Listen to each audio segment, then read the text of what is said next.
Today on Leaders, Frank Smith, CEO of Matchroom Boxing. I was making £36 a day, Right. working 14-hour days. I stayed in hotels 297 nights last year. That's not sustainable. I'll end up having a heart attack on the flights. A name that's become synonymous with some of the biggest nights in sport. He's the guy who's taken fight promotion to another level. When I met Eddie, I called him when I was 14. From Anthony Joshua's lucrative career with sold-out stadiums with 90,000 fans to a game-changing $1 billion deal with DAZN. We unpack how a deal like Conor Benn versus Chris Eubank Jr. is made. Conor Benn and Chris Eubank Jr. You probably never thought you'd see that fight between the two of them. This is a fight that brings an audience in from all generations. Conor Benn we represent, very close to me, but at the same time, my missus may kill me and I may not be allowed back into my house if I pick against her brother. How boxing has changed with the likes of Turki Al-Sheikh entering the sport. Jake Paul, Mike Tyson, terrible fight, but it had record-breaking numbers because it was a narrative, it was a story. And how Dana White and TKO could impact not only Matchroom, but the future of boxing. All right, Frank, welcome to the show. I'm Dan. Sure you know Frank. that by now. But exactly, and this is Gabby. So I've asked Gabby to come join me as co-host today because he knows a lot more about boxing than I do, but he's got all the entrepreneurial spirit and understanding and skills that I've got. So Gabby, can you do a quick intro to Frank so he's got some context, please? Sure. Good to meet you, Frank. Gabby. I'm a partner at a fund called Stride here in the UK. We're a venture capital fund. We invest in early stage tech companies. But I've spent about the last 30 years building, branding, breaking businesses. And yeah, as Dan said, massive fan of boxing, so looking forward to the chat. Don't trip me up and have more knowledge about boxing than me. Yeah, this is for the viewers. This is well known that you're not that into boxing, even though you run a massive boxing business. I like the event side. The sport I'm beginning to love. Right, very slow beginner. Right, okay. So you joined Matchroom as a 14-year-old, right? And Eddie Hearn has famously called you the T-boy. So, as others. Yeah, as of other promoters. Who we're now friends with, though, so you know. And now we're here doing the same thing. I mean, we're kind of cocked up already. But so how do you go from being a T-boy to CEO? I was going to say, pictures of people in questionable positions, but that would be a joke and it wouldn't go down very well. But I worked my way through. I started, as you say, when I was 14 on work experience. And then I moved to the company full time when I was 16. And back then we were doing a lot of televised poker. We were in TV studios. And I essentially worked as a runner. I was delivering teas, coffees, pizzas, anything anyone wanted. And then worked my way through the business, from cold calling people from Barry Hearn's office, trying to sell them darts tickets when darts wasn't the scale it is now. I used to ring them up, couldn't end a sentence, and Bazzy used to go, right, put the phone down and leave that one, and then worked all the way through everything we've done, so to get to the position I'm in now. And it's been a fun journey. I think, as we said there, boxing was never, and I don't think sport was really my focus. I just wanted to go and work hard in whatever it was in, and I fell into sport really. And I think my side of it is less of a passion for the sport, but more around events and how can you build something, and think wider than just a sports fan would. Because at the end of the day, we all want to grow the audiences, and I think I come from a different angle with it. But you kind of worked quite hard to get that opportunity from the stories I've heard anyway. Yeah, when I met Eddie, I called him a tight bastard when I was 14. I was selling raffle tickets for a charity. He gave me 20 quid and someone said, that's the bloke with the Bentley outside. And I thought, that tight. He gave me 20 quid. So I went back up to him. I said, give me 50. And then I said, give me your business card. And I basically pestered him for months for work experience. And then when I left school, I said to him, look, if you don't take me on, someone else will. So you got an option. And he was probably thinking, what is this kid doing? And he took me on. In all fairness to him, it was a different business back then as well. It's a family business, but he took me on. He gave me a chance. I was making £36 a day, right, working 14-hour days. And I think the first month or two, I basically learned how to deal poker cards, shuffle poker chips, and go swimming in the pool at the office. So it was a good start. It's been a bit more hectic since then.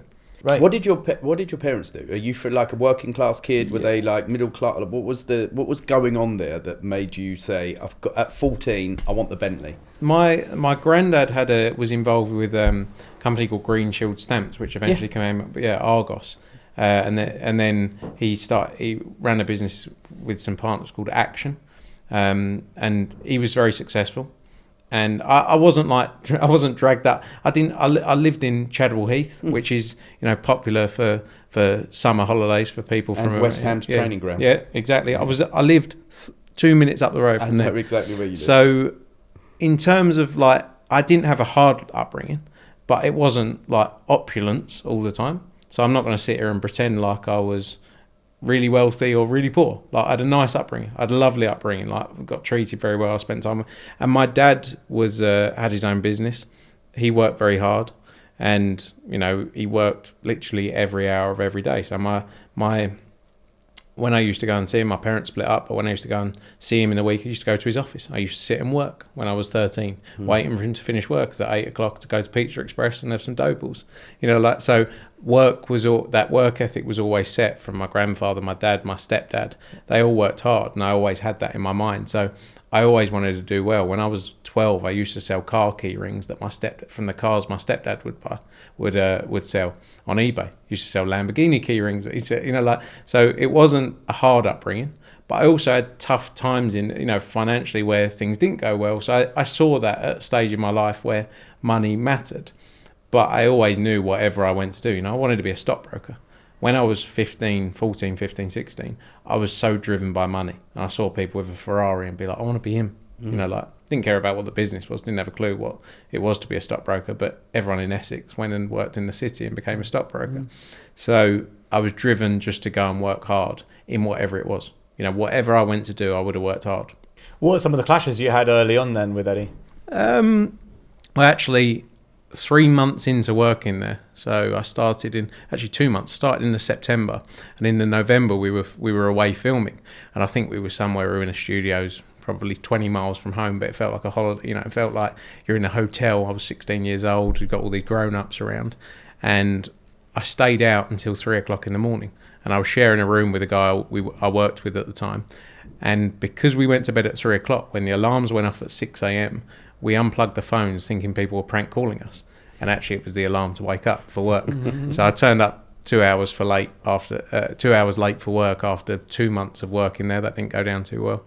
Eddie and I are very different. A lot of people compare us, but the reality is we're two completely different people, and we disagree on a lot of things. But I always say he doesn't pay me to sit there and agree with everything he says. Sure, there's a lot of people out there that would do that, but yeah, there's been, I'm sure, a lot of clashes over the years, but we work well together. Two complete opposites, really. And there's like this obviously journey you've been on, as you said, from a family-owned business, two big characters, Barry obviously being the original founder, through to a company that's like what, $1 billion quid's worth now, valuation.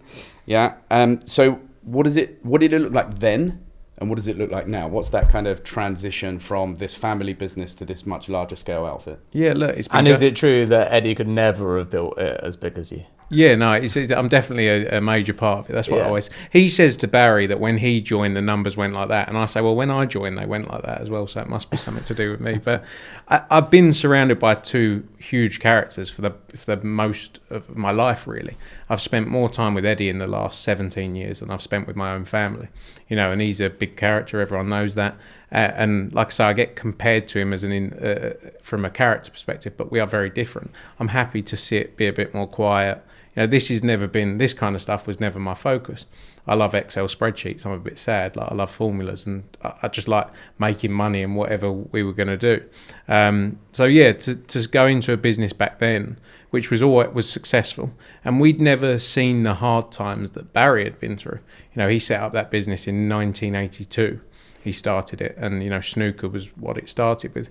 And when you talk to him about the tough times of then, you can't imagine. We're very lucky. We walked into a successful business with great, cash flow, and we could go and take risks and do things. Although we never, as a business, we never took huge risks because Barry is an accountant and everything was calculated. But thinking back then, it was like there was 40 of us, I think, in the office. There's now probably 150. We're running 700 event days across the year, across 4 or 5 different sports. It's probably the biggest privately owned, global sporting powerhouse, you see, Yeah. really. And it's quite amazing to see what Barry has built with that. And then obviously Eddie's come along and taken it to another level. You know, he gets a hard time with people saying, you know, silver spoon kid, but his work ethic, you've never seen anything like it. And he's the best salesman. He's great at what he does. And he always says we wheel him out and go on, do your job, and then we'll wheel you back in. And he can do that till he's 90. What is your typical day as a CEO then? Because you've got this idea of what Eddie's like, and you said that other people therefore see you in that perspective. What's your typical day as a CEO? Yeah, I get compared to him because I think people look at me as the natural sort of next in line, essentially. And I'm the second face you see in terms of doing interviews. Don't do anywhere near what he is. I don't have a profile, fortunately, anywhere near what he has. But he is very much get up, interview, you know, he's out there, he's the face man. Fighters want to obviously be around him a lot of the time. And my job is much more the detail. What I love doing, I love putting events on. I love putting shows on. Like for me, when I walk out at a venue and you've got 70, 80, 90,000 people, and we've been lucky enough to do that at venues all around the world, I love walking around and going, wow, look at this, look at what we created. And, you know, day to day, it's a crazy business. Like I was up at 3 o'clock this morning for 2 hours on my phone, going back to thinking, you know, we've got business in America, big business in America. We do a lot of business in the Middle East as well. And, you know, it's 24 hours. I've just come back from Australia. I've come back from 6 weeks of traveling. I'm home for 5 days and then another 5 weeks of traveling. So, you know, my day is really operating and running the day-to-day of the business.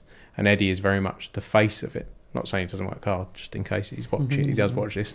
He works very hard. But, yeah, it's the day-to-day operation. We've got 40 staff in our boxing team who operate all those events. And it's just the logistics, the planning, signing fighters. And it's a mad world. There is nothing quite like boxing. And you're right across all of those aspects of the business. You're managing the people. I mean, what's your management style, for example? If you're talking about, you've gone from being that sort of level of individual to now being a peer. Yeah. Maybe Eddie doesn't see that way, but you know, you're running the show, to then saying, okay, how am I going to run this team now? What is the culture I want to put in place? What's going to be my management style? I think the big difference for me is I've worked across everything the team we have do. You know, I'm not saying I'm great at it. I've put press releases together. I've done bits of social media. I've operated and run events. So everyone who works as part of our team, I can understand what they're going through. So I take a bit of a different view and I get my hands dirty. Like literally, we've got a Netflix documentary coming out next year.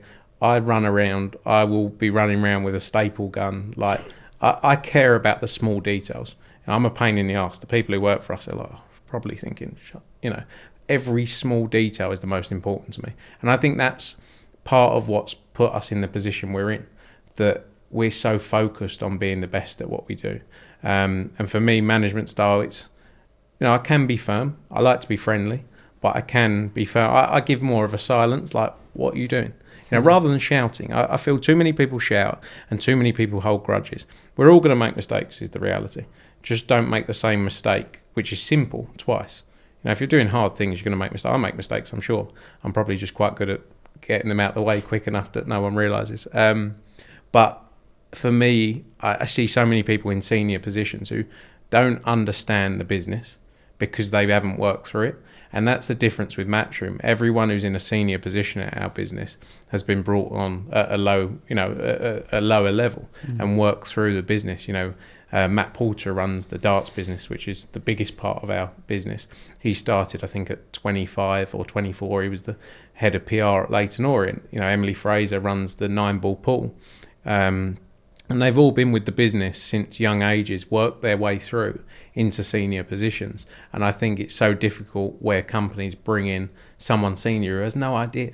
You know, we can all, there's a lot of smart people out there. But if you don't understand how a business operates, and also if you don't have the care, I think where we've been there from such a young age, I have such a level of care. Like, my work is so important to me because the success is really in my own head of, have I given it everything?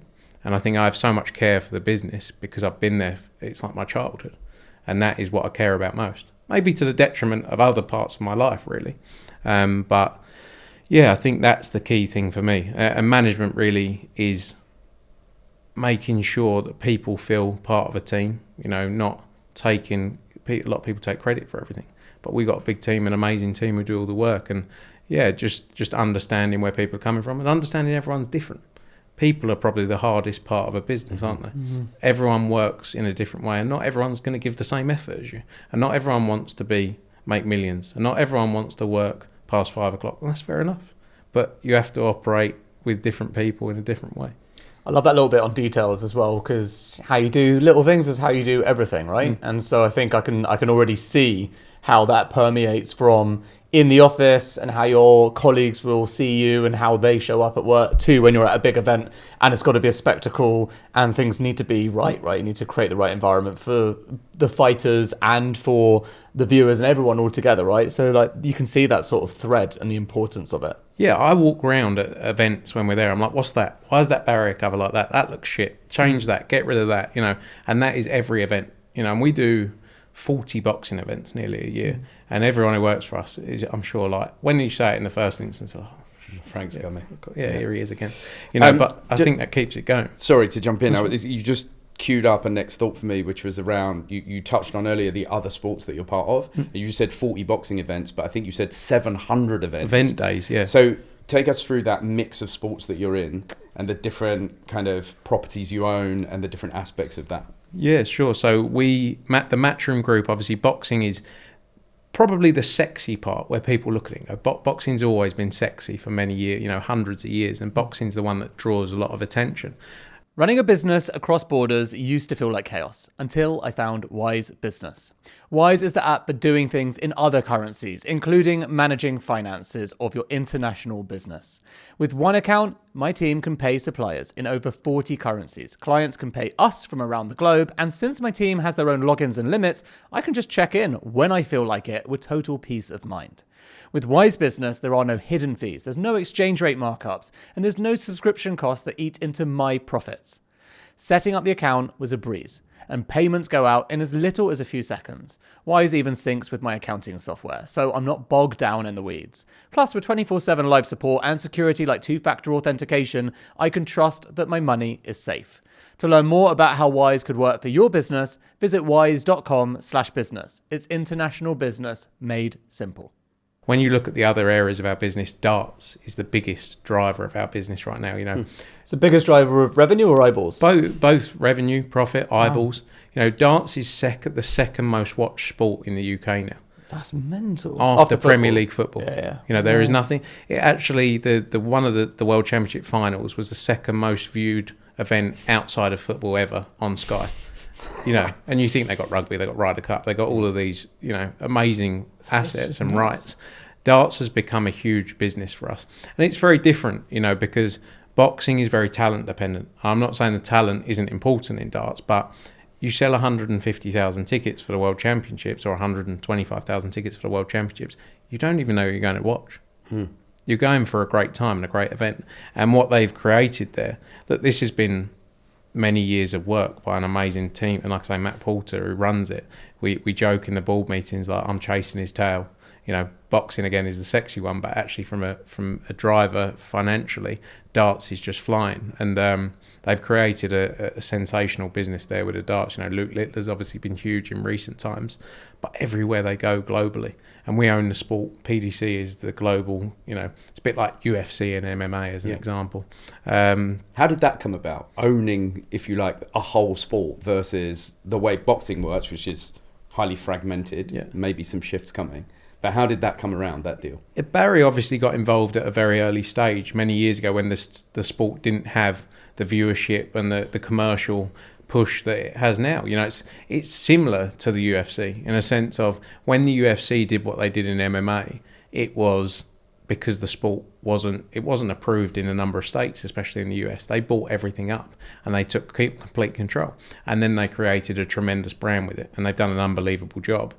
But that took many years, and no one ever sees those years of tough times, losing money, investing in the sport. They just see the glitz and the glamour, so that's something that's different. Boxing for hundreds of years has had different entities involved, different promotional companies, and that's been great for the sport, but also had its issues and caused issues with the growth of the sport in some ways. But yeah, darts and snooker is another sport that we own the sport of snooker. You know, the world snooker tour. A sport Barry started in snooker in 1982, managing players when he had the Romford Snooker Hall. So he managed the likes of Steve Davis, got involved in snooker through that, and then moved into boxing. But those two businesses where you control really and operate the sports is huge, and the global opportunity for them is huge, and that's the focus for us. Boxing is unlike anything else we do.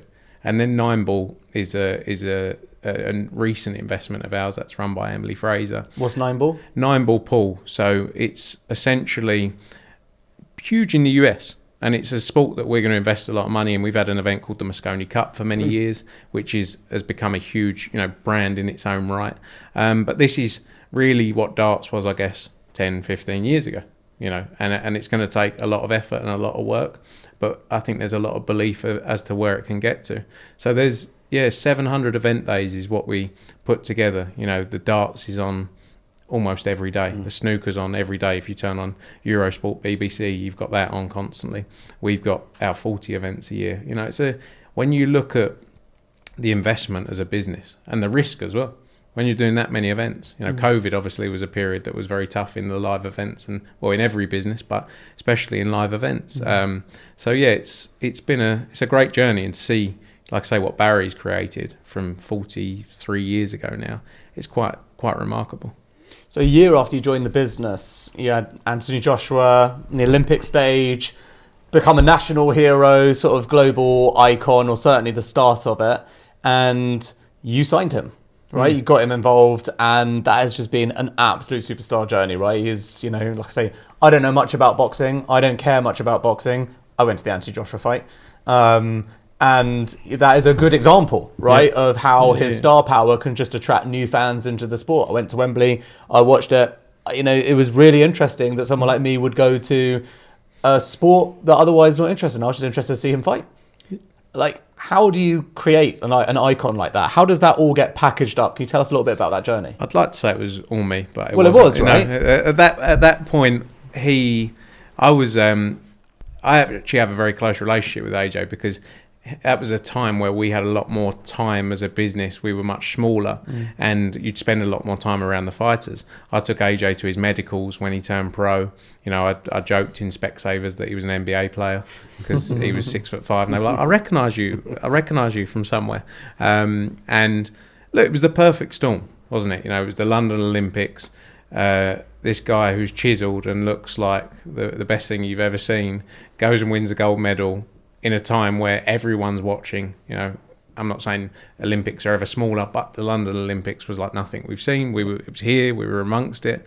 And he had everything. He's got the personality, and he understood how to play the game. And he also made the right decisions. So many people, maybe not just in boxing, but in life, short-term thinkers. He looked at everything. He looked at every opportunity, and he made decisions that would work for the next 15, 20 years, not just how can I make a few quid today, and that's a big difference in boxing. There are so many fighters who jump around, and go from here to there, and there's so many different entities you can work with, and it never really builds you a long-term plan or path of how you're going to do this. He aligned with the right partners. He had Under Armour, he had Beats by Dre, at a time that they built him. So it wasn't just about financial gain at the start. It was about aligning with the right people that would get behind you and grow you to where you could be. Sky did a great job as well. Obviously back then we were with Sky Sports, and he became a huge box office star. And even now he's still the biggest star, I'd say, especially in UK boxing, and even Europe, and in the US you got the likes of Canelo, but he's up there.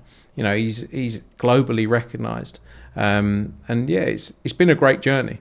And the key thing with him is in a sport that has no real loyalty for the most part, he's been so loyal, and he's had opportunities to go and make more money in the short term. But he went, no, actually, I trust the vision, I trust the path, and he put his faith in us to go and deliver. And I think when you have that perfect mix and someone who makes those decisions, you'd do anything for them. And he's a person I'd do anything for. There's quite a lot about that in character. Did you realise that at the time? You were able to spot talent like that? I think, look, boxing, any sport it's always an investment. It's always a risk. Are they going to be as good? Are they going to make it to these heights? Being honest, did we think he'd make it to where he is, do what he's done? Maybe not. You know, you knew he had the ability to do all these things, but you have to have a lot of luck in sport as well. You know, a lot of things have to go your way, and he's had the hard times and he's come back from those. He's been under pressure his whole career, you know, from the public. Boxing, you'll know, is like nothing else. Social media world now, everyone could be a professional boxer and win a world title. It's quite amazing, to be honest. But I think you saw from the early days a character who we still see today, who sort of listens and pays attention and doesn't rush into anything, you know, and that doesn't come along too often. So when people say I want to be like Anthony Joshua, it's like it's same like Floyd Mayweather. There's not tons of Floyd Mayweathers. There's not tons of Canelo Alvarez's. Yeah. Every now and then a star comes along, and there'll be another one. Maybe there's one that's here now and you don't know it. Who do you see as the next star now? Who is your potential next star, next Anthony Joshua? I think, you know, when you look at boxing, this is where boxing's so hard. And a great example is Tony Bellew, right? Tony Bellew, we promoted a fight of his in Liverpool, and I think he sold 1,500 tickets, right? In a leisure centre somewhere. Well, no, it was in an arena, but we should have sold more. Right. But at the time, we lost, I think, like 40 grand. And at the time, that was like, what are we going to do, you know? This is madness. And you look at Tony Bellew, who's like become a close friend and worked with us then throughout his whole career. He went on to, you know, sell out, become a pay-per-view star, be in Hollywood movies, right? Would I have said that Tony Bellew would go from there to be in a Hollywood movie? No, I would have said you're mad. You know, so boxing's such a wild sport, and that happens with so many fighters. Lee Wood's a good example. Yeah. Came back from losing and then built back into selling a load, you know, selling out his arenas. Josh Warrington's a great example. So, you know, every now and then you spot a fighter and you go, they're going to be very good. But at the same time, there are people who come along and do things that you think, I never expected that. And Derek Chisora is another great example, right? Great guy. He's kind of all the way through that career. He's been at the top to a degree. He's fought everyone. Yeah, he's fought everyone. And he's lost 13 times. Yeah. And I think that's the big thing that's changed in boxing. Like, Derek's a great friend of mine. And, you know, I've got few people in the sport that I think I'd spend time with outside, you know, I'm sure for them as well, they probably wouldn't want to spend too much time with me. But like, Derek's one of those who I've worked with for a long time, and he's a character who is, you know, his whole thing has been about selling fights, and that's why he's got these opportunities, because he goes in there as a tear-up, doesn't always win, but he delivers entertainment. And that's where the sport, I think, for years went a bit wrong. People weren't taking fights, people weren't, you know, risking losing, and it was that Mayweather era of, well, you can't lose. Whereas actually what we want to see is great fights. That's what the UFC is simplify it. You want to see a tear-up every time. Yeah. Because that's what draws people in. And actually the reality is, if you lose but you gave it everything, people are going to watch you again. They go, that was entertaining, wasn't it? Speaking of a tear-up, because I want to jump in on this one, because you've just given the opportunity. We've got, obviously, you know, quite a big fight coming up soon. So I kind of want to get behind the deal that has led to this tear-up. And obviously there's been 2 phases to this. Yeah, it's been a long old phase. Long old phase. So I guess one thing would be useful for people who don't know about boxing, to give a bit of context to the Benn Eubank saga. Yeah. And this being the kind of trilogy, but not with the same 2 fighters. Yeah. Can you give us some of the background on that, and then talk us into some of the kind of lead up and rescheduling and challenges you've had around putting the event on? Yeah, sure. I mean, look, the this is like the UK's mega fight, right? Yeah, look, the Eubank and Benn name are synonymous. There you go. Synonymous with, you know, probably culture in this country of, you know, the fathers, Chris and Nigel, boxed in the 1990s. They had 18 million people watch their fights. I mean, those numbers are, in anything, are unheard of. You know, boxing obviously has had its ups and downs. That was a period where boxing was flying, you know, and those 2 guys, 2 great characters, especially my father-in-law and Chris Eubank Jr. He is, you know, what he did in a time without social media is quite amazing. And then Nigel Benn was, you know, in his own right, he said a lot less, I'm sure, than Chris Eubank Sr., but he went in there and he had a tear-up, and that was a fight that will live on. There was 2 of those, and now they have 2 sons, Conor Benn and Chris Eubank Jr., 2 fighters that when they turn pro, because of the weight, you probably never thought you'd see that fight between the 2 of them. It was supposed to happen 3 years ago. Conor Benn failed a drugs test, and the fight didn't take place. There was a lot of back and forth over that went on for many years. It went on, that case went on for 2 years. Conor Benn lost really 2 years of his career, and ultimately was cleared and free to fight after that 2-year period. Chris Eubank Jr. probably one of the most and Conor, because of their fathers' names, the most recognisable names in the sport, in British boxing right now. And on April 26, they came together. 67,000 people to watch these two guys fight, and it's just a huge moment. And the reality is, in the sport we're in, and I think in a lot of sports now, it's about narratives and telling stories. Like, sport is great, high level sport is great, but people buy into narratives. You see that when you look at Jake Paul, Mike Tyson, terrible fight, but it had record breaking numbers because it was a narrative, it was a story. So this is a fight that really brings an audience in from all generations. It's probably the most talked about fight of the last few years because of the situation with Conor Benn. Rightly or wrongly, Conor Benn has become a much bigger star, whether you like him or not, and you're going to watch him. Yeah. And the generational thing's an interesting one, because I'm in my 50s, so I'm from the generation. Thank you very much. I'm from that generation that grew up with the seniors. Yeah. And my kids are in their 20s, and we're all going to the fight together. Really? Because they're as interested in this fight because of this generation as I am because of the prior generation. So that bridging of the two is big. And then you made a great point about Senior, Chris Eubank Sr., and what he did at the time. Can you imagine if he was in the world of social media today, with what influencers are able to do, and his character and that brand building and story building that he could do? It would be phenomenal. It would be amazing.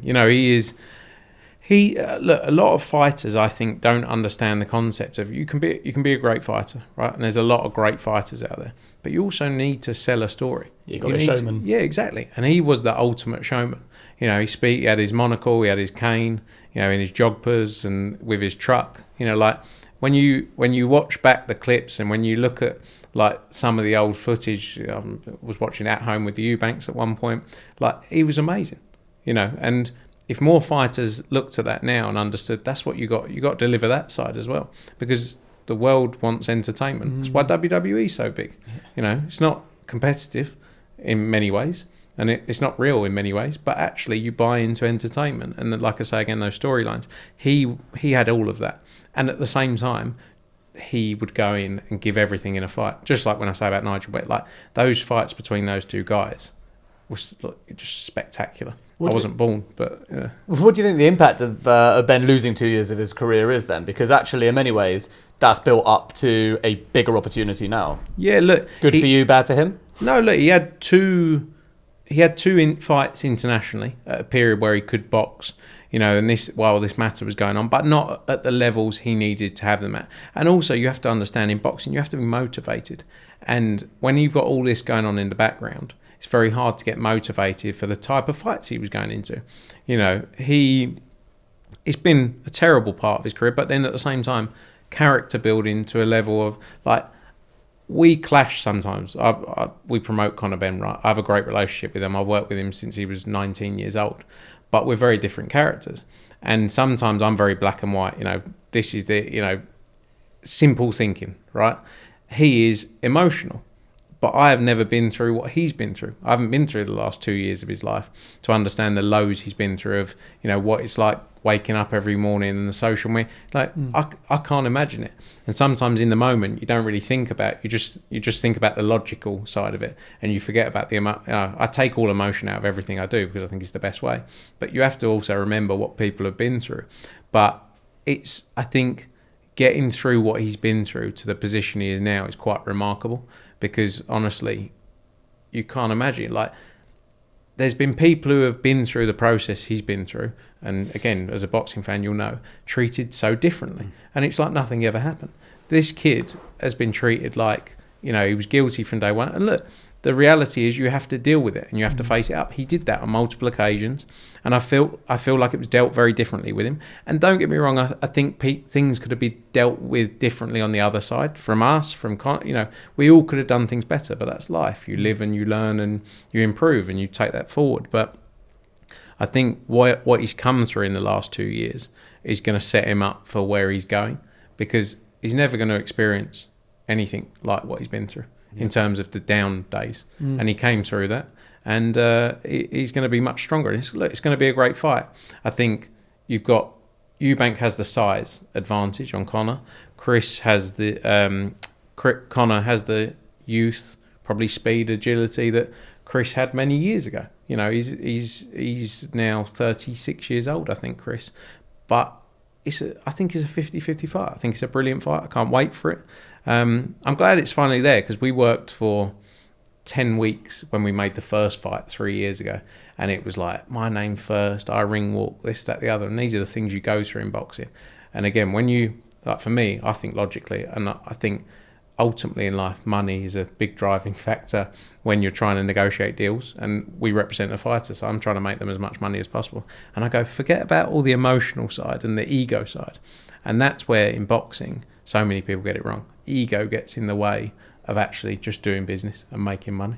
So how did that deal ultimately get done? Because there was a lot of that this time around, right? Like there was, 60-40, I'm the A side, you're the B side, etc. But you landed on a deal, obviously. Yeah. There's been numbers bandied about, Conor at 8 mil, Chris at 10. Like, how did that get done? Where did it land? Yeah, I mean, it got to a place in the end. Obviously, there's been a big involvement from Saudi Arabia and Turki Al Sheikh, His Excellency Turki Al Sheikh, in boxing, which in many ways has been great, because it's taken away the angst of individuals who, that maybe there isn't an egotistical element between people who, different promoters, different fighters. And it was, I do a deal with this fighter, Conor Benn, I do a deal with Chris Eubank Jr. And are you happy with your deal? Yes. Are you? Don't worry about what he's getting. Don't worry about what he's getting. You happy? Yes. Are you happy? Yes. And that was the difference in the end. And were you in the room in those negotiations as well? Yeah. You're part of that process too, right? Yeah, we were there on the night when it was all getting made, and it's so fast paced. It's like, right, this one, right, what are we doing with this? What are we doing with it? And it's live, and it's a great way of doing business, because it gets done quickly, and that every dealings we've had, obviously with Turki Al Sheikh and his team, that's the way they operate, and they get things done. And look at what they've done with the sport in such a short space of time. So it's a fun way of doing things. It's funny that you say that, that description, and it's fun because that's actually quite an emotional way to have a negotiation, right? You got in the moment, it's all very raw. There's not a lot of logical thinking that can be done there. A better process for the logical thinker is, let me take it away, let me think about it, let me analyse. I was struggling there. Yeah. You must have not enjoyed that yourself. Spreadsheet. Yeah. Like, wait there, let me just get some numbers up. But I think boxing has failed for so long because it's been driven by ego and promotional rivalries as well, where actually you don't really know each other. But for years, boxing's been driven by the social media era of, news style journalists coming up with cameras, and they say, he said this about you, and you go back and say something, and in the end you hate someone you don't even know, because it's a narrative that's set up by someone, and you're like, like Frank Warren with myself, he called me a T-boy, and I said a lot of things about him. Now I know Frank Warren, I get on very well with him, and actually I'd never disliked him because I didn't know him. How can you dislike someone you don't know? But the relationship. But I heard he dislikes you. He just puts on a front. I think he pretends. I don't know. I like him now. But when you look at, like, he's, I think, 73 years old. What he's done in the sport, and I'm 30. So I was going to say 35. I'm 32. I look at the sport and go, God, fuck being in this when I'm 40. Like it's the maddest business in the world. Like mad, and the characters involved. Absolute nutters, a lot of them, and there's not a lot of logic in it, and you sort of think, God, how do these people stay in it for so long? I think he's done 40 or 50 years in it. Barry left boxing, Eddie's dad, Barry, left boxing, I think when he was 40 odd, because he was like, this is an absolute nightmare. And when you look at our other businesses in darts, snooker, I'm not saying they're easy, by the way, but it's just so different. We can't plan more than 6 months ahead. Our darts business has a business model for 5-10 years. Right. I'm sitting there going, I sit in board meetings, they go, how are you looking? I go, I'll let you know in a couple of months. And it's a whole different world to the rest of the industries we're involved in. But it also brings the highest highs. And those moments, like I say, when you walk out and you go, wow, look at what we did here. Yeah, there's a lot of unpredictability. I actually just got a little insight into this in my own business. We were talking about working with a boxer. He was having his fight. First one ever. He's one of our customers at Heights, and he's having a fight coming up. And the fight didn't happen because of a chain of events that Daniel Dubois had the flu when he was supposed to do a fight the other day or whatever. And so that fight didn't happen. The next one, and so I was like, what? I guess that happens. And the whole schedule of all the other fights that were meant to happen didn't happen because he got the flu. Yeah. And you're like, so I actually I get exactly it from the inside now, which is like one unpredictable business to try and run when you've got two human beings. It's not a team. No. There's no stand-ins. And you've got all the lunatics around it. So when you're thinking about putting on a moment like Ben Eubank Jr., global event, certainly massive in the UK, but it has got crossover for boxing fans in general. How do you think about choice of venue, who you're going to sponsor? In this case, you've got a partnership with a game launch, Fatal Fury. How does all of those elements come together when you're putting that package up? Want to know what kills big deals faster than anything? Security compliance. Honestly, it's a headache, and I don't know anyone who likes doing it. But there is a solution, one that makes security compliance easy. Vanta. Think of Vanta as your compliance wizard. They automate everything for SOC 2 and ISO 27001, turning complex security requirements into a simple, streamlined process. Over 8,000 companies from startups to giants trust Vanta to handle their compliance. Use Vanta so you don't get slowed down by security paperwork and focus on what matters, growing your business. Visit vanta.com/secretleaders now and get $1,000 off in your first year. Yeah, so obviously this event's a bit different. It's with Ring Magazine, which is Turki Al Sheikh's private entity bought into Ring Magazine. So it's their first event they're staging. Essentially, we're like a delivery partner, with our expertise, and we promote Conor Benn, obviously, and we're working to put together the best possible event. For me, like I say, events is my side of things. I love putting on shows. I love looking around and going, this is just amazing. I love going to all types of events, all different sports, and looking at the way people do things. When we look at venues, we've been doing this every day, and it's our life. It consumes us. We know the size of a fight. We know where's best to take it. We know where's going to generate the most revenue. Tottenham was always my preference for this fight. It was what I always push for. There was talk about Wembley. Tottenham's a tremendous stadium. From a hospitality perspective, there's a lot of revenue driven there. I think it's the best stadium in Europe, probably, subject to some of the new ones being built.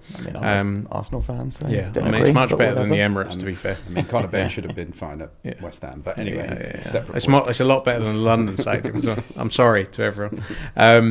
But, and then there's all the commercial elements. Bit different with this one because of the structure of it. When it's one of our own shows, we work through, we have a lot of long-term sponsors who work the show.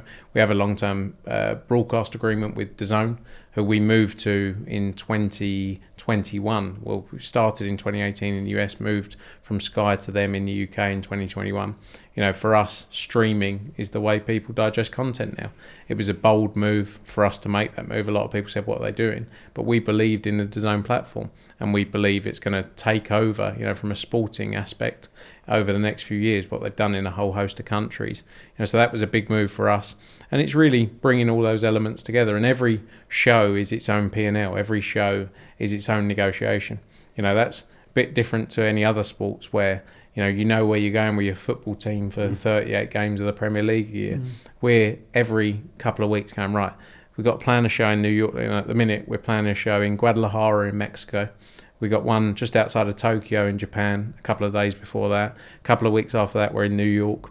A couple of weeks after that, we're in Birmingham. Then we're in Dallas, and it's constantly, you're constantly negotiating, and every event takes 2-3 weeks. And as soon as you get that one done, it's all right, well, on to the next one.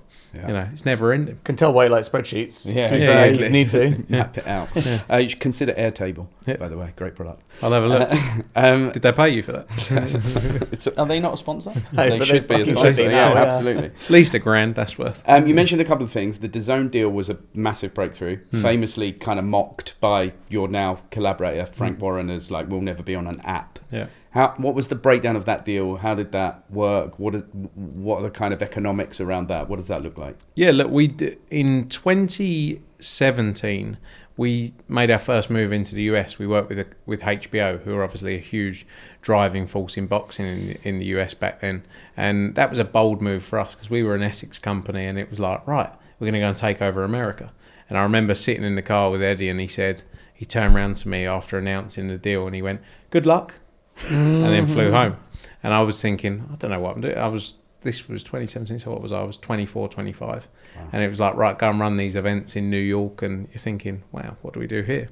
A year and a half or so after that, we joined up with DAZN. DAZN, obviously a streaming platform, who have got the rights in, Germany to the Bundesliga. You got in France, the major football league, in Japan, the J League, the baseball. They're huge business. And they wanted to start in the US. And they saw an opportunity with boxing being a driving force in the US, and they approached us. It was the first ever $1 billion deal in boxing. And what does that mean? Who pays who what in a $1 billion deal? That they pay us to put on events, essentially. So they pay you $1 billion. Yeah, unfortunately not up front. Over a time period. If it was up front, I probably would have been on a beach. Well, you wouldn't be here. Yeah, exactly. Yeah. So $1 billion over what period? And it was an 8-year deal initially, and then it transitioned into a global deal where we moved from Sky to DAZN. Mm-hmm. And, look, Sky, obviously their darts is with Sky. Our snooker is with the BBC. We work with a whole host of rights holders across what we do. But Sky have been a powerhouse in sport in the UK and television for many, many years.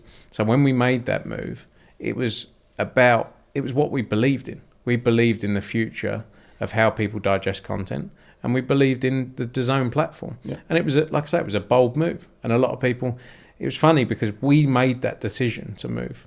It wasn't like we could have stayed where we were, but we said, no, actually, we want to change directions of what we're doing and look at everyone now. But what was it that made you believe? Was it the team? Was it the fact that you just saw the future direction of streaming? Saw the future direction of streaming. Was it the $1 billion? Did that help? Nothing to do with the money. No. It's never money. Sorry, my bad. Yeah. Logically, it was never money. Yeah. But I think it was... Out here asking stupid questions What's on a business show. Yeah. Idiot. For me, it was... it was about what they'd done in markets and what they'd shown as to the long-term belief of the... when you look at the UK as just one small, like we think we're the UK, we're the most, but actually the world's a big place. They in Germany they're the biggest sports broadcaster, in Spain, in Italy, in Japan, and the aim ultimately, and what they've created with boxing especially, is this global home of sport, and that's going to continue to grow. And that for us was, we saw that, we were excited by it. Don't get me wrong, look, money is always an important factor, but it's also belief. We're a business that's been around for 40 years. It's not just jumping ship to go and make a few quid. It's about believing in the plan you're going to go into. We've been with Sky for 30 odd years with boxing. So it wasn't just, there's a few quid, let's get out. It was because we believe in the DAZN platform. And look now, like you say, So what does the next 30-year deal look like, basically? Yeah, I mean, I'll probably be dead within that time period, to be honest, if I carry on the travelling I'm doing. But, I think it's going to continue to evolve even further than what we've seen, especially from the way people digest content. And it's becoming quicker and quicker, like kids are less interested now in watching long form stuff. They just want it easy, they want it quick. And so that's why boxing's so big, on social media. Boxing and fight sports, I think, is the second most talked about sport on, sporting group on social media. And I think... Football? After football, yeah. And it's going to continue to grow. And there's so many... Again, it comes back to narrative. I go back to, like, Jake Paul. Look at what he did. And he can't box. I mean, I'm not saying he can't, but he can box better than me. I wouldn't want to fight him. But he's not, in comparison to what he's delivering. It's about a narrative. And that's what people buy into. And I think this new age that we see now, that's the way they digest it. And I don't think other broadcasters, especially in the UK, have moved at the pace that the likes of DAZN have. At a very high level, like with $1 billion deal like that, what does it look like with margin? Is there a way to map that out over a bunch of years? Is there a way that you invest it? It's like you're getting $1 billion. What are you really doing with that? What's left for the company? Yeah. Because obviously you're also valued at $1 billion, right? So how does it all make sense? It's so difficult. That was... Well, whip up the spreadsheet then. I'll get it. Boxing's a crazy business though, where, in certain... certain people deliver huge numbers and may generate 100 million in revenue on an event, and you make a very small percentage of that. Boxing is like Canelo Alvarez. He will do 7, 8, 900,000, a million buys. That generates 60, 70, 80 million dollars in revenue. A huge amount of money. He does a 15, 20 million dollar gate as an example. So revenue, for me, revenue has not always been the focus compared to other businesses. I get lost amongst, these businesses that sell for billions of pounds. I've more recently got involved in a few businesses and starting to understand, like in a water brand, for example, and I've done some, looked into liquid death. Mm-hmm. Now, these companies don't make any money, but they're valued at billions, and they get invested in a valuation of billions. Our business is valued on real profit, not just, you generate X billion or X 100 million in revenue. Oh, great, let's buy them because they create loads of revenue. It's profit at the end of the day. And Barry every day is like, what's your EBITDA? And for our whole business, and that's what we're driven by. And it's a real value based on something that actually shows returns. So it's not, boxing's such a strange thing to budget. That's where I say, I can't tell you 3 months away from now. And every show is its own independent P&L. And you say, right, that's the rights fee for that. And that's the sponsors. And that makes X. And sometimes it doesn't necessarily correlate to the amount of money that's in the pot. You go, wait, you only make that out of it. But it's about the long-term, ability to, build a star over 10 or 15 years. And that's where so many people in boxing go wrong as well. There's a huge element of greed in boxing. And that's where so many promoters, and why promoters have really, in history, been given a bad name, I'd say. Fair. Quick buck. You mentioned earlier on the dealings with Turki Al Sheikh and the Saudi influence and their kind of impact on boxing over fairly recent history. And you mentioned also like a big event that you've got coming up with them, which is quite a unique one-of-one event. So as we're talking about how you kind of put these things together, that one, if you can describe what's going on, the one in Times Square, and how that works and who's involved and what your role in that is as well. Yeah, look, the Saudi... And why you invited Liquid Death to sponsor it. Not Liquid Death, I've got my own water brand. I'm not going to drop it now, not personally, but I invested in another brand that's not Liquid Death, that's canned water. I think you should probably drop it. I was going to say, you're dropping your competitor and say... No. But it's the other one. It's a British one. It's called Drip. Look, the Saudi investment in boxing and in sport as a whole has been quite amazing. Look at what they've done with Live Golf. Yeah. Amongst a whole host of other things. Obviously, Newcastle United, a big investment from the PIF as well. Their plan and their aim in sport is quite amazing. And they're long-term thinkers, and they're probably the smartest people I've ever dealt with in terms of working with, and their work ethic. I've never seen anything quite like it. The way they work. They work so hard to deliver, and it's constant on a whole host and a whole range of things. Like boxing is just obviously a lot of money, but a small part, a tiny part of everything they're doing. And they've, in just 14 months, 16 months, changed the face of boxing, as I say. The May 2nd event is at Times Square. My birthday.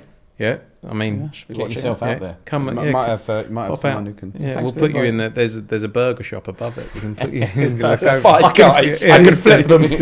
Don't drop Five Guys. I think it might be Burger King.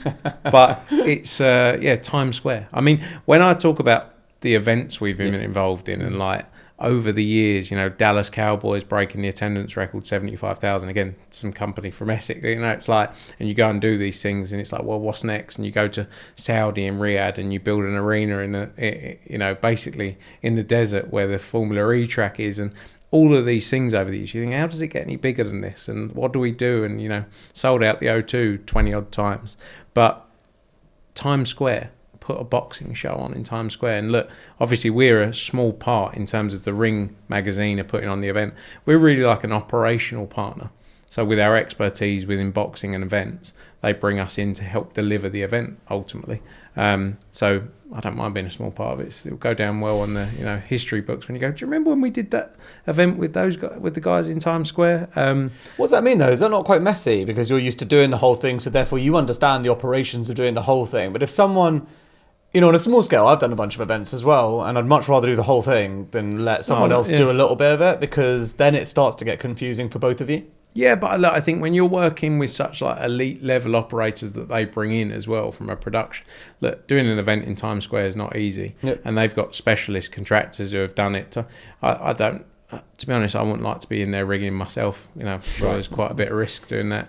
But you work with such great people, and they bring together the best people from around the world in everything they do. So it's a bit different when it's like that, you know, and we very much come in as from a sporting standpoint as well to help deliver the show, you know. So I do agree with you, because I'm not a control freak, but I like to know everything that's going on. Maybe I am a control freak, to be honest. Possibly a control freak, yeah. I mean, it's like a therapy session. It's like a therapy session, and you've got none of that self-awareness, which makes it easy for us. Yeah, no, it's great, Do you reckon, you know, thinking again about someone like me turning up at a 96,000 person sold out Wembley Anthony Joshua fight, Riyadh season everywhere, do you think like the Saudis have sort of saved boxing?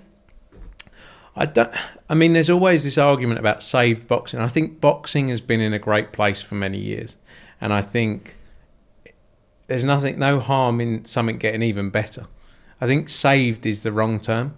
You know, I think they've improved it, and they've improved it dramatically very quickly, because they brought people together that would never have worked together otherwise, and made great fights happen. But I don't think it was in a state of, you know, disrepair. I don't think you can look at boxing like we've made a very successful business in the last 15 years from boxing. So to me, boxing for many years, you know, look back at Froch Groves selling 80,000 tickets at Wembley in 2014. Yeah, and he talks about it a lot. And then from there, the events we've done all around the world, that to me isn't a sport that needs saving. It's a sport, like anything, things can always be improved. Yeah. But you shouldn't look back at the history and go, well, that was bad times. It wasn't bad times. It's gone like this and then like this. Great. Happy days. You know, great for all of us involved. There is one obvious improvement that they've made, which is Matchroom and Queensberry kind of, you know, playing nice now. Yeah. So can you give us a little bit, you touched on it earlier, but a little bit of the colour between that rivalry and then what the relationship is now, and then where it might go going forwards. Now you're both on the same streaming platform with DAZN as well. Yeah, look, that's a relationship that goes back, you know, I think 30, nearly 40 years. Queensberry was founded by Frank Warren, who's a Hall of Fame boxing promoter, as is Barry Hearn, Eddie's father. And they were in a time period where all the big fights were happening, the likes of Chris Eubank Jr, Nigel Benn, etc. And they were all around the same time. And those two, you know, Frank and Barry, went at it, never really had a relationship, you know, did certain things, did certain shows together. And then Barry moved away from boxing. Frank always remained in the sport. And then when Eddie came in, Eddie had never met Frank Warren. But there was this back and forth, as I say, because of the media, which is set up. He said this about you, he said this. And for 10 or 12 years, they never met each other and never said a word, and we never really worked together. We did small bits and pieces, but we didn't make fights probably because of that relationship. But it wasn't a relationship because they knew each other and they didn't like each other. It was just because of pure dislike, because of this kind of stuff, where he'd say this, you'd say this, and even I pulled into it as well and said certain things that maybe I look back on now and go, what an idiot. But at the same time, you're reacting to something that's said about you. That goes back, as I say, 30, 40 years, until June 2024, Turki Al-Sheikh put together the 5v5 between Matchroom and Queensberry. So 5 of our fighters v 5 of theirs. We lost every fight. You know, so that's how it went. Yeah, no, it didn't go too well. That's why I thought I'd get over that bit very quickly. But yeah, you brought together, you know, two powerhouses really in the sport to come together and make great fights. And actually, when you spend time together, you go, oh, do you know what? All of that stuff was manufactured, really. It wasn't real. And Frank's son, George Warren's very heavily involved in the business. And I think he has quite an approach, I think, like me, like as in take away the love. Like, I'm not saying I don't love boxing, by the way, you know, people take it the wrong way, but you have to have a broader view of the sport than just a die-hard fan of it. Yeah, analytical. Yeah, because how are you ever going to grow something if you just have such a love for it? Like, you can't. And hardcore fans may not like that, but all these sports that we talk about, they need to grow. You You know, if you're ever going to get to the levels that we believe it can get to, you need to have that view. And I think George has a much more, it's a business, you know. And so for so many years in the sport of boxing, it was run by people who knew boxing but didn't really know how to put on a show or didn't really know everything, you know. Great, you know, the sport of boxing, but it takes much more than that. So yeah, it's been a interesting 14, 15 months coming together. As you say, Frank and Queensbury on the Zone now. Their first show is this weekend. And I think it's going to be great. I think if it means great fights are happening, take away all that promotional rivalry. But also there's a storyline there as well. And if that adds to the fights and the fighters, that storyline of it's Matchroom v Queensbury, it's Eddie Hearn v Frank Warren, happy days. That's good for the fighters. It's good for the narratives, good for building the sport. What is the role of a boxing promoter been like? Has it changed since Turkey Al Sheikh got involved? It's a bit different with Turkey Al Sheikh at the Riyadh season shows because you're essentially, you know, we have fighters that we promote, that we build up, who go on to their shows. You know, when we run shows ourselves, you're putting on the event, you're taking the risk on the event. You know, I think boxing promoters, because of the history of the sport, get tarnished, you know, because of promoters of old, in truth. And when you look at our business, we take huge risks on fighters and invest seven figures into fighters before they even become stars, before they're selling huge tickets, right? And every show we do, every week we do a show, we risk 500, 600, 700, 800,000 pounds, right? Every weekend we're doing a show. And if the main event fighter pulls out, you're sitting there going, it's not like Premier League where a player gets injured, or darts or snooker where the tournament goes ahead. This is talent dependent, where the main event pulls out and you're sitting there going, Eubank Benn, the first time, a perfect example. You know, you're sitting there going, oh my goodness, we have lost, you know, near on 7 figures this weekend. Because like actual money, not lost revenue, not lost profit, income, whatever, real money. And you're sitting there going, oh, but no one, the problem is, people don't see that in boxing. They don't see the investment side. They don't see the risk you take week in, week out. I'd love to be a manager in boxing. Like a manager in boxing. I'm not saying you don't work hard, but you don't take financial risk. You know, you take a percentage of what someone gets paid. Yeah. You put your work is putting time in. You're putting your time to them.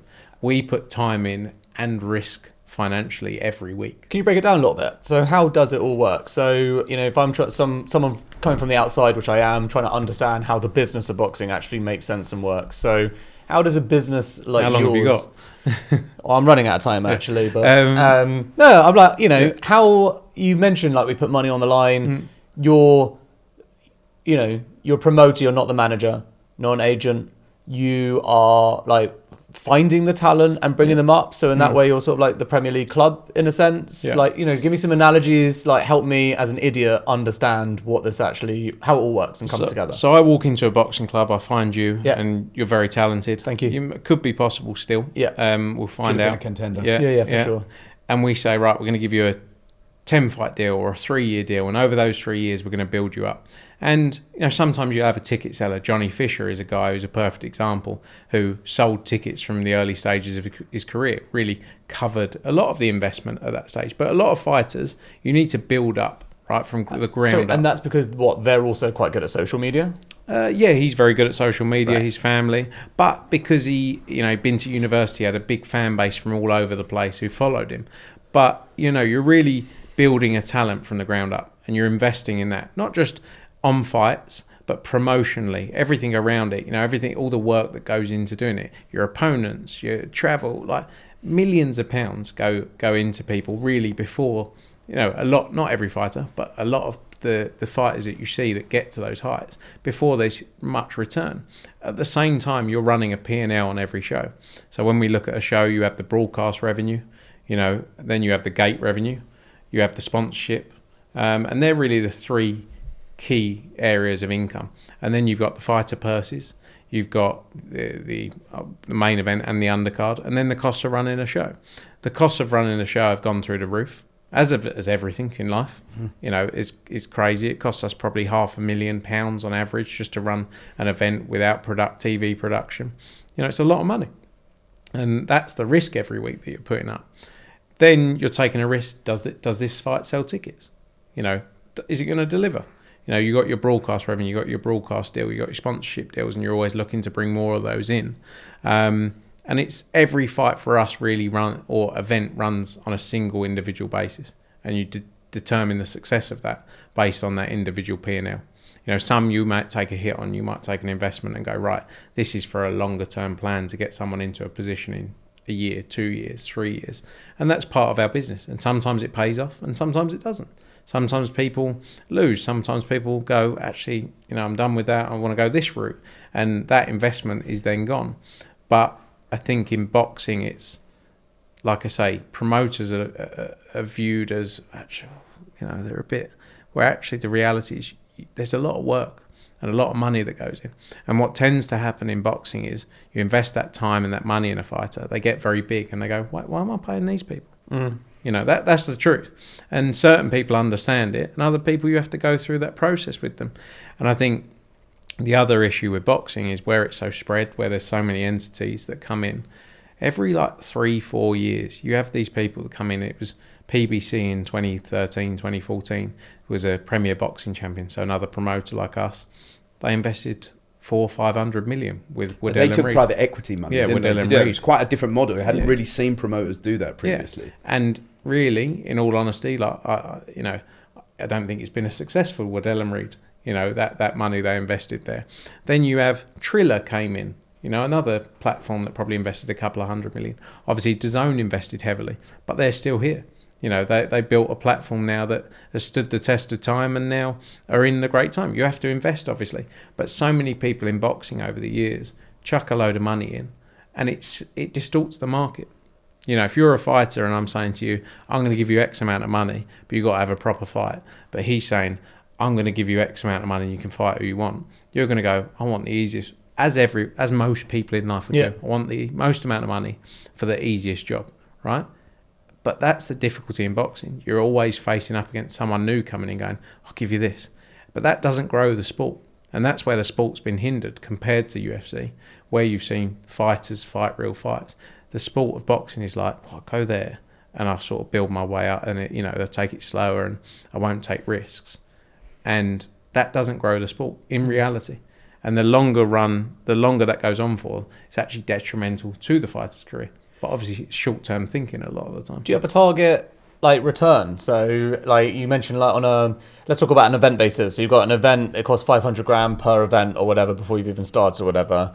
Obviously you might lose the whole amount, but what is your target intended profit margin on something like that? Or do you, because you know it's up and down, do you try and just look at it over an annual basis, what you're targeting? Yeah, we tend now to look at it over an annual basis because the business is so up and down. Every fight is different. Every fighter has different value. Sometimes you have to put a fighter on there because of contractual commitment that doesn't necessarily make financial sense. So we try and look at it over a year period in our business. And we're the only part of the group who looks at it like that. The rest of our group can look at an event. The darts will look at the World Championships. They can give you a 10-year business model of year on year, ticket prices increase.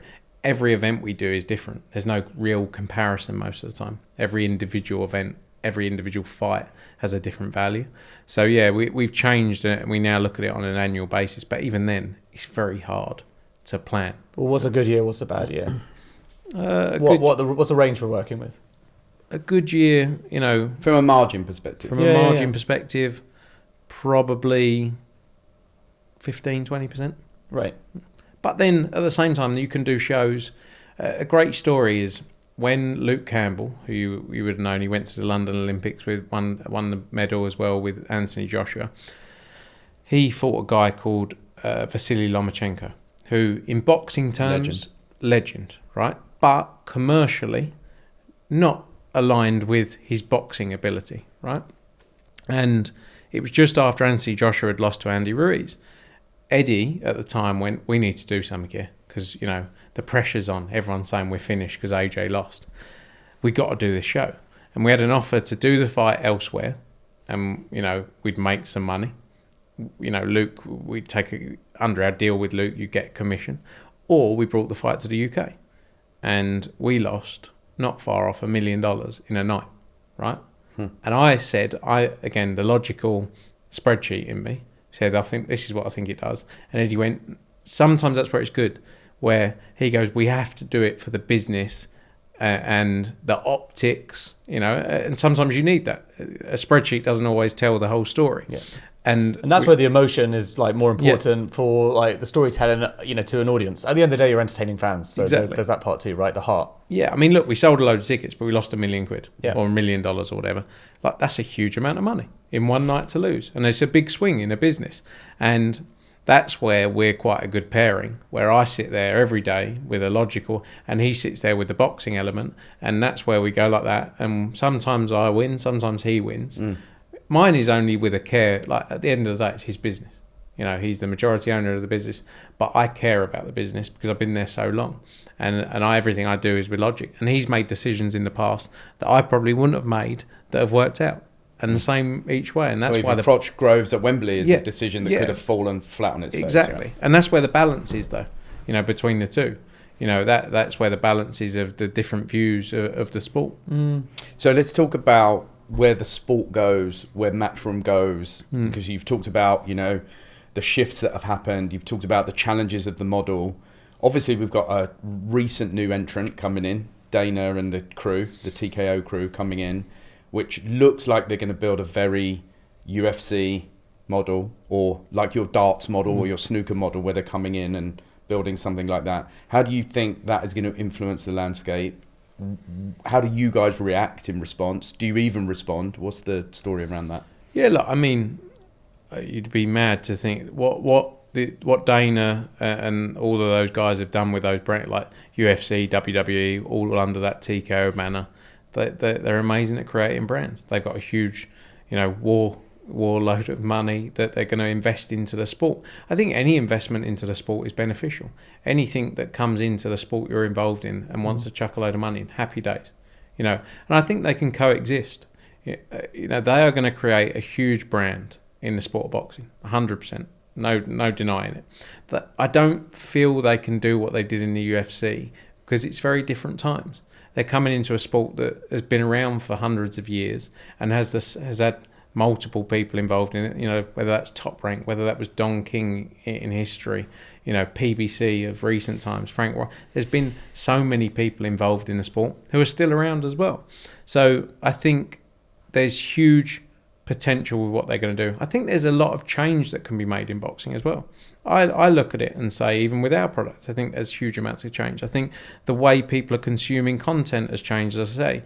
People want shorter form stuff. People want it quicker. They don't want to sit there for 4 or 5 hours. They want it. They want the action. They want to know what the result is. And that's good in many ways, but bad for, the historic way of a sport. So, yeah, you'd be stupid and foolish to think they're not going to come in and make a splash, of course. I don't think there's a reaction. I think it's a different product, as I say. I think it's a different level of fighters. And I think they want to create... Look, they obviously want to create a commercial entity that's going to be very successful financially. Rightly so. Look at what they've done. I think it's amazing what they've done with Power Slap. Don't necessarily think it's great myself, but when you look at the brand they created in a short space of time, shows what they can do as a business. So, yeah, it's going to be interesting, but I don't really think it needs a reaction for us because we've got our deals, we've got our fighters in place. We're going to continue to do what we've done for us, 10, 12 years, but for 40 years as a business, and just run alongside it and coexist. From the outside in, my understanding is that if you and Queensberry and all these other people have the proper premium fighters under contract, doesn't really matter how much money they come in with in theory, right? If they don't have the fighters, they've got a wicked league and everything else, but you need the sick fighters who are the most skilled, the most exciting, etc. In reality to make it all work. Yeah, but I think as well it's about a balance between the level of the sport and where we go back to the point of, again, raising Jake Paul, Mike Tyson. It's a narrative. So if they can sell narratives of people who aren't at the same level, for example, and people tune in and go, I'll buy into this. A bit like what Dana did with the Contender series many years ago. That was amazing. It built stars from that. And I think they will build stars as part of this. And there'll be new stars that run alongside these guys. Look, boxing, as I say, has had many people come in over the years. No one with the power of these guys. Both the TKO group and His Excellency Turki Al-Sheikh. But I honestly believe they can coexist, and I don't look at it in a bad way. And I believe that I go back to the point. Anyone who's investing money in the sport you're in, just like in a business, means there's something there. Yeah. What about the influencerization of boxing? So Jake Paul, KSI, is that good or bad? I personally don't mind it, providing it's two donkeys, if that makes sense. Right. Do you know what I mean? Like, as in, if you and I fought, it would be quite equal. Yeah, because we're two donkeys. Yeah, basically. Got it. And I don't know, you might beat me up. I don't. I think two donkeys is fair. Yeah. Two donkeys is apt. But I know when I'm speaking to a fellow donkey, so it's all good. So you knew it was me when I walked in. But I think when you're talking about a 60-year-old man against a 30-year-old fit, like, there's only going to be one outcome. Yeah. When you're talking about, like, Anthony Joshua talking about Jake Paul, and by the way, that's a recent one, that Jake Paul saying, I want to fight Anthony Joshua. Anthony Joshua would decapitate Jake Paul. But if you're Anthony Joshua, right, and represent him, as we do, if he can make an absolute fortune, why wouldn't you do that? What? I can go and make an absolute fortune, beat up, like, happy days. Beat up an idiot. There's people saying you get done for GBH, if it wasn't sanctioned. To get legal representation. Yeah, exactly, just to be sure. That, but I think there's a market for it. And too many people get upset about things that you don't have to watch. Like, it's like, whoa, this is a show. Don't watch it. It's a bit like Baller League, like this new football format. That has a huge audience of people that it attracts. If you're not interested in it, turn it off. Yeah. Why does it offend you? And we get to a point where it seems to me, at least, that there's this kind of, stratification of the boxing product, right? Like, you have influencer boxing, that's one version of the product. You have maybe what TKO doing, which is the UFC kind of version of the product. You've got then, let's say, the more classical kind of stuff that, Matchroom, Queensbury, Golden Boy, etc. are doing, where you've got the big names and you're building them and doing these big events. And, you're saying there's an appetite for all of those pieces to fit in this boxing landscape. And then, but if you think about your opportunities going forward, because there has been talk about, IPO, take the business public, going from this, like, Essex family company to being this, big dog on the stock market. What do you see the journey towards that being? Is there a scenario where this consolidation of, DAZN, Queensbury, Matchroom, does that end up becoming an entity that you float? Is there even more alignment? Is there more breakout? How do you see it? Yeah, look, it's obvious. Look, it's not my business. I'm involved in it financially, and I have incentives for it to do well. But I think, recently we took on minority investment, which was a huge move as it was, because there'd always been the fact of it was a family business that never changes. But I think as times change and the business gets to the scale it is, it's also about finding the right partners that can help you grow. Money is important, as I said. Cash flow. But and also, like, partners who can put you into new territories and give you new opportunities. And we did that last year, and that will continue. I'm sure that will grow over time.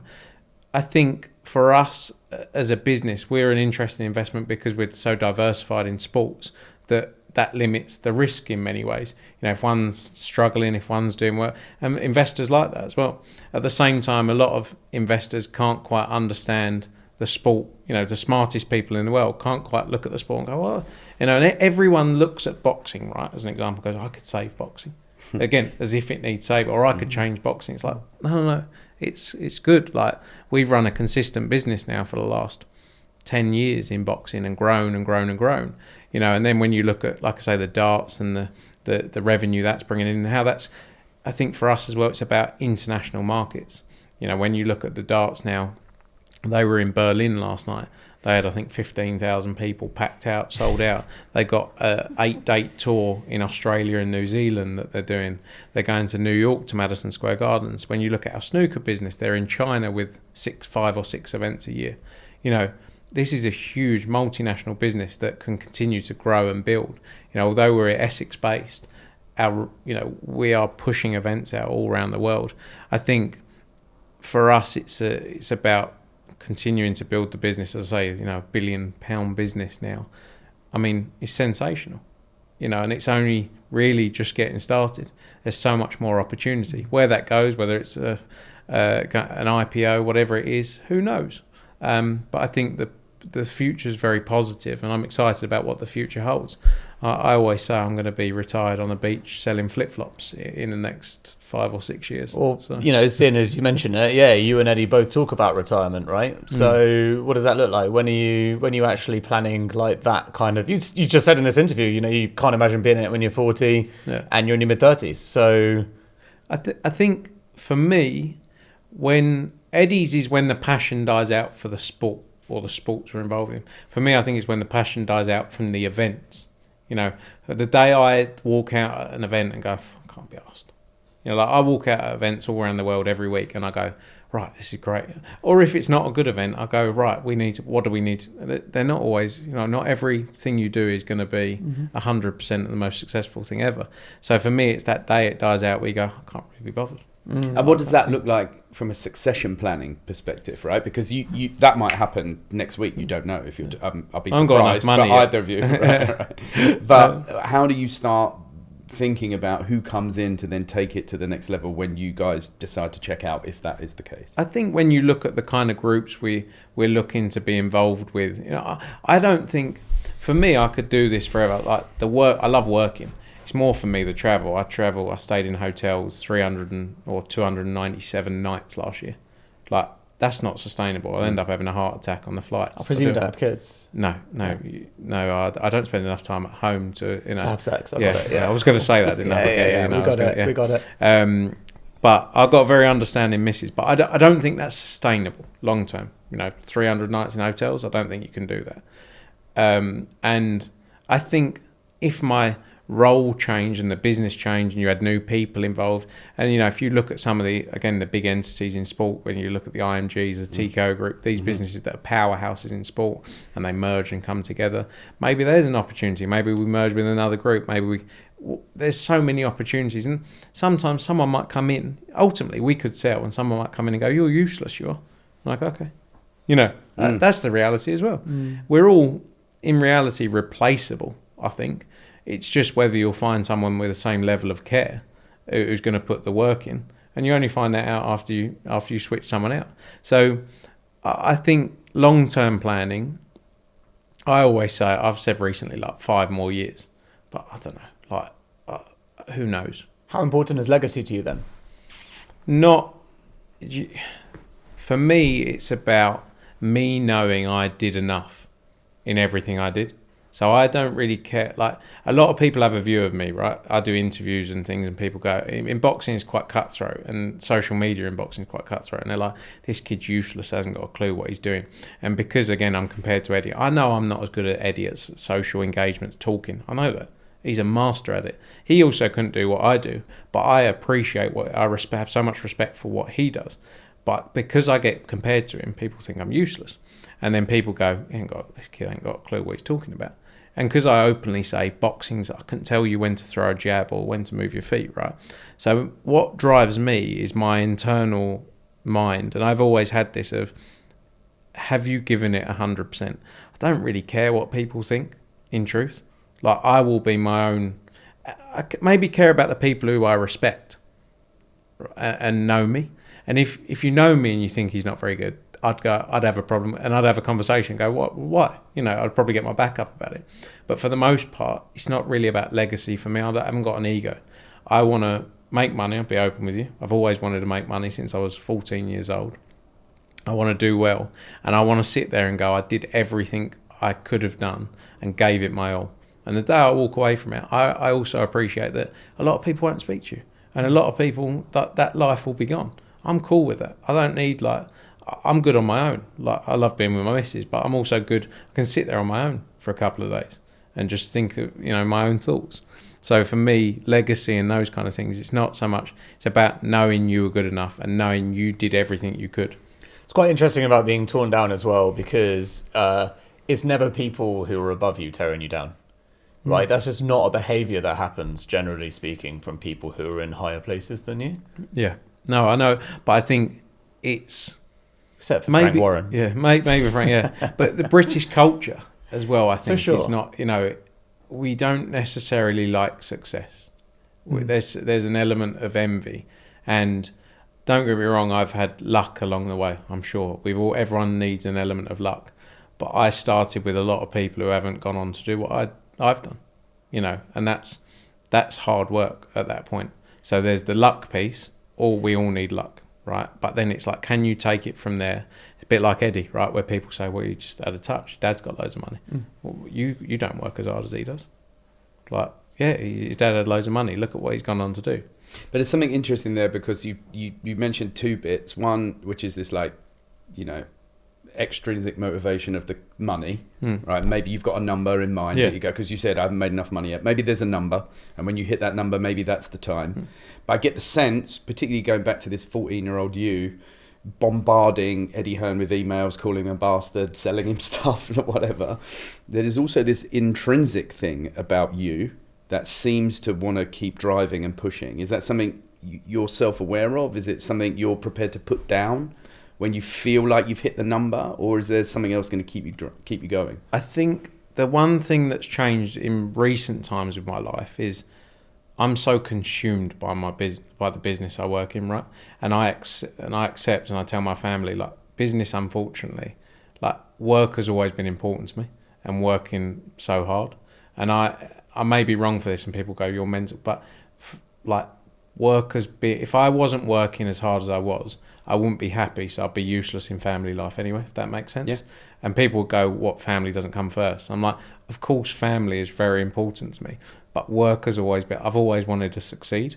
And I think in recent times, I've seen myself consumed by the life of the work, right? Like, I can't go away from my phone. I was up at, like, say, 3 o'clock in the morning for it, like, I can't get away from it. And I think I want to have a period of time where I just go, do you know, like, put your phone in a drawer and not have to go and pick it up for 7 days. I want to see what that's. I might not enjoy it, by the way. I might go after a year. Well, I just want to go and do something. And I'm not saying I'd ever stop working. I want to have things, and I'll always be interested. And I want to plan, and I want to know what I'm doing. But I probably want a time where I can go, do you know what, if I put my phone down for a day and spend time with my family, like, I want to try that. And there's nothing wrong with either way. I think the idea of success has changed over time as well, where success was always like, do you work hard and make a load of money? Like, that's not what success is. Success is whatever you deem it to be in your own mind. You know, like, you don't have to conform to what someone else has done. Which will change at different periods of your life as well. And I think I'm at that point now where it's like, I see the position where I want to get to. It's changing. Yeah. You did mention money, you did mention, like, you know, that motivation. Do you have a number in mind? Like, what, you know, from what point would you be like, that is objectively enough money for me after tax and all the things I can work out, so everything else is a cherry on top? I think the key thing that's changed in my mind is I met so many successful people, like billionaires, all that. Like, boxing's a crazy sport where you go to the poorest places in the world and then you meet the most wealthy people in the world. And you always look and you go, you're not quite content, are you? Like, you've got everything. And you could have everything, but there's something not there. I'm not saying all of them. I haven't met every billionaire in the world, obviously, but a lot of the people I met, they're chasing. It's like a game of never ending, of like, they want more. And I think I've got to the point where it's like, it's always going to be someone with a bigger boat or a house or a car or a watch than you, right? And as long as you've got enough of those around you, you can use theirs, use their plane and boat. So that's what I'm trying to set as many of those up for when I do retire. But I don't know, like, money is, I don't know, what, 15, 20 million? Yeah. If you've got that kind of money, yeah. Like, let's be honest, if you're a million, like, in the world we live in now, anything, it's hard because there's people who survive, you know, live on nothing. You know, so you sit and you talk about this, and you sound like a bit of an arsehole. If that 100%, makes sense. Do you know what I mean? But it's also so interesting, right? Yeah. Because it is a fascinating question, because there's a lot in that. There's you as a T-boy at 14, I want to be a success. But to your point, there is no end to the money game, right? The billionaire doesn't have 10 billion. That person doesn't have as much as Elon. Elon will lose half his wealth overnight on some tweets. You know, so it is just a ever-moving target. But because you're a spreadsheet guy, because you clearly do have a bit of a plan, I totally believe that you do have a number where you've logically worked out exactly what you need. Probably 15, 20. Yeah. My missus laughed at me the other night, right? Because I have a spreadsheet, which is a spreadsheet of everything, all asset. Like she's like, you're so sad. But I was like, everything I do is so methodical, like every detail's on there. She was pissing it. She was crying with laughter, but that's the way I've always been. And yeah, I probably now have a number, whereas before it was just keep working to, because everyone around me, like when my dad, for example, was working when he was 50 odd, 16-hour days, like that to me was the norm. But I worked from 14, 16, these high, like people will look at me and go, well, you're 32, like what have you done? Like as in, I've done 16, 17 years of proper, I haven't been digging roads, don't get me wrong, but I've worked my arse off, like 18-hour days, given my life to it, and I love it. So it's not saying it to be like, oh, poor him, but I chose to do that so that when I get to 40, I can live a life that I want to live. The reason I'm asking is because, there is this framing where you're like, we're talking about retirement, we're talking about these things, but there's also like, if I go into that stadium and I don't feel that thing. I read a really great book recently called Quit by Annie Duke. She's a champion poker player, basically. He knows who Annie Duke is. Yeah, he used to do poker. They own poker for a while. That's who I used to deliver teas and pizza for. I'm telling the audience. My bad. I'm new to this. Who don't know who Annie Duke is. She has a really great framing for understanding quitting, which is just like an unless framework. So I'm going to keep going, or I'm going to quit, unless X thing happens, or Y thing happens. And numbers and money can be, because they're tangible, can be really good versions of it. So I'm going to keep working unless I know that I've cleared $20 million or pounds. And, at least at that point, you can always look back on that moment and be like, well, I mean, if I at 32, 33 said that, and then I move the goalpost again, that's okay. I can move the goalpost again because maybe I'm in a different place. Or I can just sit and recognize that, shit, I'm always going to move those goalposts and I'll never be happy because I didn't give myself that framing. And I found that to be super powerful I've used it quite a lot recently. Because otherwise you just keep going. You don't know how to... Ambitious people like us don't know what enough is or how to stop. And so having those frameworks, I think, is so helpful. I agree. And that's the thing about never being happy. It's like you're constantly chasing something. I'm quite a content person as it is. Like as in, I could every day go and wake up, go to the gym, go and have breakfast, go and play paddle, have lunch, go and play golf, and do that. New paddle mates. Do that 365 days a year, and people go, you get bored. And I'm also quite sociable. And every night I go for dinner with a different person and have a chat. And my missus goes, you're mad. Like as in, but I could do that every day for 365 days, and I'd be so happy. Yeah.